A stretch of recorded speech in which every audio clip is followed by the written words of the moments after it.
বছরে 1.2 million dollar অর্থাৎ প্রায় 30 কোটি টাকা দেওয়া হচ্ছে শুধু এই লাইট হাউসটি পাহারা দেওয়ার জন্য। আপনার কি এই কাজ করার সাহস আছে? এখানে আপনার উপর নজর রাখার মতো কোনো বস থাকবে না। আপনি যখন খুশি ঘুমাতে পারেন, যখন খুশি উঠতে পারেন, সুন্দর দৃশ্য উপভোগ করতে পারেন আর মাছ ধরতে পারেন। আপনার কাজ হবে শুধু এইটুকু, লাইট হাউসের ওপরের আলোটা ঠিকঠাক কাজ করছে কিনা সেটা নিশ্চিত করা। এইটুকু কাজের জন্যই 30 কোটি টাকা, শুধু একটি লাইট ঠিক মতো জ্বলছে কিনা দেখার জন্য। কিন্তু দুর্ভাগ্যবশত ভালো খবর এখানেই শেষ। আর খারাপ খবর হলো এটা পৃথিবীর সবচেয়ে বিপজ্জনক চাকরিগুলোর একটি। কারণ এই চাকরিটা হলো জুমান লাইট হাউস পাহারা দেওয়া, যা সমুদ্রের একেবারে মাঝখানে অবস্থিত। এই চাকরিতে আবেদন করার আগে এটাও শুনে নিন, এখানে আপনার সাথে কথা বলার মতো কোনো মানুষ থাকবে না। চারিদিকে থাকবে শুধু নিঃসঙ্গতা। আর সবচেয়ে ভয়ঙ্কর বিষয় হলো এই এলাকায় খুবই ভয়ঙ্কর ঝড় আছে। ঝড়ের সময় যে বিশাল ঢেউ ওঠে সেগুলো 10-12 মিটার পর্যন্ত উঁচু হয়ে লাইট হাউসের গায়ে আছড়ে পড়ে। এই চাকরিতে প্রাণ যাওয়ার ঝুঁকিও রয়েছে। এই ছবিটা তোলা হয়েছিল একটি রেস্কিউ অপারেশনের সময়। এখানে পরিষ্কার দেখা যাচ্ছে কিভাবে লাইট হাউসের কিপার ভয়ঙ্কর ঝড়ের মধ্যে আটকে পড়েছিলেন। যদি এই ঢেউগুলো পুরোপুরি লাইট হাউসকে ঢেকে ফেলতো তাহলে তার জীবন বিপদের মুখে পড়তো। এত কিছু জানার পরেও কি আপনার সাহস আছে এই চাকরির জন্য আবেদন করার? এই অদ্ভুত চাকরিটা দেখে নিশ্চয়ই আপনার মাথায় প্রশ্ন আসছে, এই লাইট হাউসটা বানানোই বা হলো কেন? আর কেন এত জরুরি যে এই লাইট হাউসের আলো কখনো নিভে যাওয়া চলবে না? এর উত্তর পেতে হলে দেখতে হবে লাইট হাউসের শুরুটা কিভাবে হয়েছিল। এর জন্য আমাদের ফিরে যেতে হবে হাজার হাজার বছর পেছনে, প্রাচীন যুগে। সে সময় না ছিল রাস্তা, না ছিল গাড়ি। দূরপাল্লার যাত্রার একমাত্র ভরসা ছিল সমুদ্রপথ। সে সময়ের একজন বিখ্যাত নাবিক ছিলেন, নাম ক্যাপ্টেন মার্সিয়াস। তিনি ছিলেন একজন অসাধারণ নাবিক আর তার বিপজ্জনক সমুদ্র যাত্রার জন্য তিনি পরিচিত ছিলেন। তার জীবনে এক ভয়ঙ্কর ঘটনা ঘটে। সে সময় জাহাজগুলো কাঠ দিয়ে তৈরি হতো। এক রাতে ক্যাপ্টেন গভীর অন্ধকারের মধ্যে দিয়ে সমুদ্রে যাচ্ছিলেন। পানির নিচে ছিল বড় বড় পাথর। তার জাহাজ সেই পাথরের সঙ্গে ধাক্কা খায়, জাহাজে ফাটল ধরে এবং সেটি উল্টে যায়। এতে তাদের প্রচন্ড ক্ষতি হয়। এই ঘটনার পর ক্যাপ্টেন মার্সিয়াস বুঝলেন সমুদ্রে এমন কোনো ব্যবস্থা দরকার যা নাবিকদের আগেই বিপদের সংকেত দেবে। কিন্তু সমস্যা ছিল আরো বড়। সমুদ্র এতটাই বিশাল যে নাবিকরা জানতই না পরের স্থলভাগ কত দূরে বা কোন দিকে যেতে হবে। এবার আসি দ্বিতীয় সমস্যায়। আপনি জানেনই সমুদ্র ভীষণ বিশাল আর প্রশান্ত মহাসাগর তো আরো বিশাল।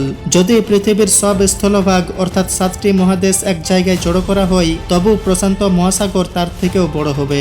এমনকি যদি সেখানে 5টা চাঁদও রাখা হয় তবু প্রশান্ত মহাসাগরই বেশি বড় থাকবে।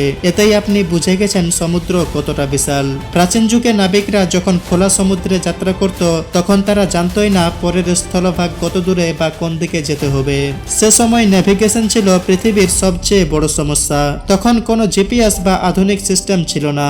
জিপিএস আবিষ্কার হয় 1973 সালে আর সাধারণ মানুষের জন্য আসে 1978 সালে। আজ জিপিএস থাকা সত্ত্বেও আমরা গুগল ম্যাপ দেখে ভুল পথে যাই, তাহলে সেই যুগের মানুষদের অবস্থা কেমন ছিল ভাবুন। তারা সূর্য ও তারার উপর ভরসা করেই দিক নির্ণয় করত আর কিছু প্রাথমিক নেভিগেশন টুল ব্যবহার করত। কিন্তু এই নেভিগেশনের কারণেই আরো বিপদ দেখা দিত। যেমন একবার ক্যাপ্টেন এলিসের ক্ষেত্রে হয়েছিল। তিনি তার ক্রুদের নিয়ে প্রশান্ত মহাসাগর পার করছিলেন। হঠাৎ রাতের বেলা মেঘে আকাশ ঢেকে যায়, তারাগুলো আর দেখা যায় না। এরপর ভয়ঙ্কর ঝড় শুরু হয়, তারা পথ হারিয়ে ফেলে। সকাল হলে দেখা যায় তারা খোলা সমুদ্রে সম্পূর্ণ হারিয়ে গেছে। খাবার নেই, পানীয় জল নেই, ক্ষুধা আর তৃষ্ণায় ক্রুদের অবস্থা খারাপ হয়ে যায়। সমুদ্রের পানি নোনতা হওয়ায় তা পান করা যায় না, বরং তা পান করলে মানুষের মৃত্যু পর্যন্ত হতে পারে। তারা পানির মাঝে থেকেও তৃষ্ণায় কাতর ছিল। এতে অনেক ক্রু মারা যায় এবং অনেক কষ্টে ক্যাপ্টেন স্থলভাগ খুঁজে পান। এইসব সমস্যার সমাধান হিসেবে জন্ম নিল লাইট হাউসের ধারণা। পৃথিবীর প্রথম লাইট হাউস তৈরি হয়েছিল মিশরের আলেকজান্দ্রিয়া শহরে ভূমধ্যসাগরের তীরে। সেখানকার শাসক ছিলেন পটলেমি দ্বিতীয় ফিলাডেলফাস। সে সময় তার রাজ্য ছিল বাণিজ্যের বড় কেন্দ্র। কিন্তু সবচেয়ে বড় সমস্যা ছিল শহরের অবস্থান। আপনি দেখতেই পাচ্ছেন শহরের কাছে পৌঁছাতে হলে পাথুরে জলপথ দিয়ে যেতে হতো। রাতে দ্রুত গতির বাণিজ্য জাহাজগুলো এখানকার পানির নিচে ধারালো পাথরে ধাক্কা খেত এবং জাহাজ ডুবে যেত, মালপত্র নষ্ট হতো। এতে রাজ্যের প্রচুর ক্ষতি হচ্ছিল। তখন রাজা পটলেমি ডাকলেন সে সময়ের বিখ্যাত নির্মাণকারী সোস্ট্রাসাস অফ সিনিডাসকে। দুজনে মিলে পরিকল্পনা করলেন একটি বিশাল আলোকস্তম্ভ তৈরি হবে যা জাহাজকে পথ দেখাবে ও বিপদের সতর্কতা দেবে। এই দৃঢ় সংকল্প নিয়ে সোস্ট্রাসাস কাজ শুরু করে দিলেন। কিন্তু তিনি তখনও জানতেন না যে তিনি যা তৈরি করতে যাচ্ছেন সেটি একদিন প্রাচীন বিশ্বের অন্যতম সেরা প্রকৌশল বিষয় হয়ে উঠবে। আর এভাবেই তৈরি হলো ফেরোজ অফ আলেকজান্দ্রিয়া। আলেকজান্দ্রিয়ার উপকূলের কাছে ফেরোজ দ্বীপের উপর এই লাইট হাউস আকাশ ছোঁয়া উচ্চতায় দাঁড়িয়েছিল। এর উচ্চতা ছিল প্রায় 384 ফুট এবং এটি নির্মিত হয়েছিল সাদা মার্বেল পাথর দিয়ে। লাইট হাউসের চূড়ায় বিশাল এক আগুন জ্বলত, যেটিকে জ্বালিয়ে রাখতে সবসময় তেল ও কাঠ সরবরাহ করা হতো। এই লাইট হাউসকে প্রাচীন বিশ্বের 7 আশ্চর্যের একটি হিসেবেও ধরা হতো। তবে শুধু এর আকারের জন্যই এটি বিস্ময়কর ছিল না, এর পেছনের অসাধারণ নকশা ছিল একেবারে জিনিয়াস স্তরের। আলোকে আরো দূরে পৌঁছে দিতে সোস্ট্রাসাস আয়না ও লেন্সের একটি বিশেষ ব্যবস্থা তৈরি করেছিলেন। এর ফলে মাইলের পর মাইল দূরে থাকা জাহাজেও সহজেই এই আলো দেখতে পেত। লাইট হাউস তৈরি হওয়ার খবর ছড়িয়ে পড়তেই দূর দূরান্তের নাবিকরা স্বস্তির নিঃশ্বাস ফেলেছিল। এখন নাবিকদের আর আলেকজান্দ্রিয়ার আশেপাশের পাথুরে জলপথে অন্ধভাবে পাড়ি দিতে হতো না। এভাবেই বিশ্বের প্রথম লাইট হাউস নাবিকদের জন্য নিরাপত্তার প্রতীক হয়ে উঠেছিল এবং এখান থেকেই লাইট হাউসের ধারণা ধীরে ধীরে সারা পৃথিবীতে ছড়িয়ে পড়ে।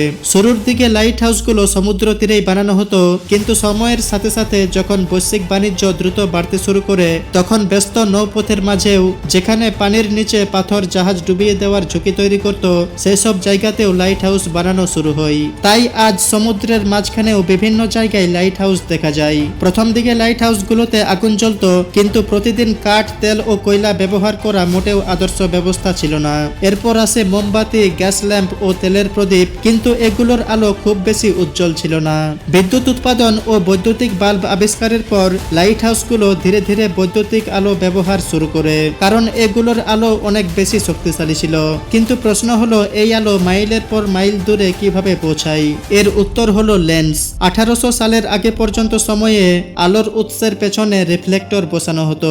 পরে ইঞ্জিনিয়াররা বুঝতে পারেন লেন্স যদি আলোর উৎসের সামনে বসানো যায় তাহলে আলোকে আরো বেশি কেন্দ্রীভূত করা সম্ভব। তবে সমস্যা ছিল, লেন্স যত মোটা হতো আলো তত কম দূরে যেত।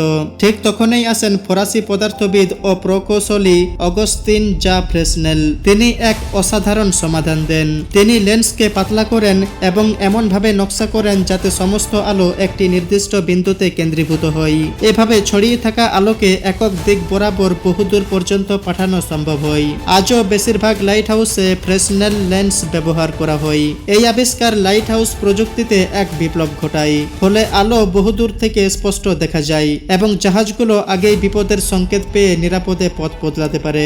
তো ভিডিওর শুরুতে আমি যে চাকরির কথা বলেছিলাম, জুমান লাইট হাউসে থাকার জন্য আপনাকে বছরে 30 কোটি টাকা দেওয়া হবে।